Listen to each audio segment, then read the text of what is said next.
December 16ஆம் தேதி மார்கழி மாதம் ஆரம்பிக்குது. இந்த மார்கழி மாதத்தில் நீங்க செய்ய வேண்டிய ரொம்ப முக்கியமான ஒரு விஷயம் இருக்குங்க. மார்கழி மாசம் அதிகாலையில பிரம்ம முகூர்த்த நேரத்துல வீட்டு வாசல்ல 2 விளக்கு ஏத்தி வைங்க. மார்கழி மாசம் அப்படிங்கிறது ரொம்ப ரொம்ப ஒரு சிறப்பான மாசம். மார்க சிரீஷம்னு சொல்லுவாங்க. மார்கன்னா வழி, சிரீஷம் அப்படின்னா மேலான அர்த்தமா.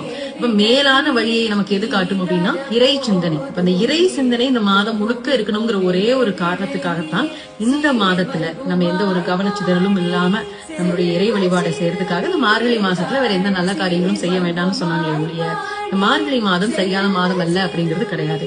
இன்ஃபேக்ட் இந்த மார்கழி மாதத்துக்குரிய சிறப்பை பகவத்கீதையில கண்ண பரமாத்மா சொல்லியிருக்காரு. மாதங்களில் நான் மார்கழியா இருக்கின்றேன் அப்படின்னு சொல்லிட்டு, அதனாலதான் இந்த மார்கழி மாதத்தை தேர்ந்தெடுத்து பாவை நோன்பு இருந்தாள் ஆண்டாள். அப்படி நோன்பு இருந்து கண்ணனோட ஐக்கியமானான். அப்படி நாம் விரும்புவதை வேண்டுவதை எல்லாம் தரக்கூடிய ஒரு மாதம் இந்த மார்கழி. காரணம் இது தேவர்களினுடைய அதிகாலை பொழுதாம்.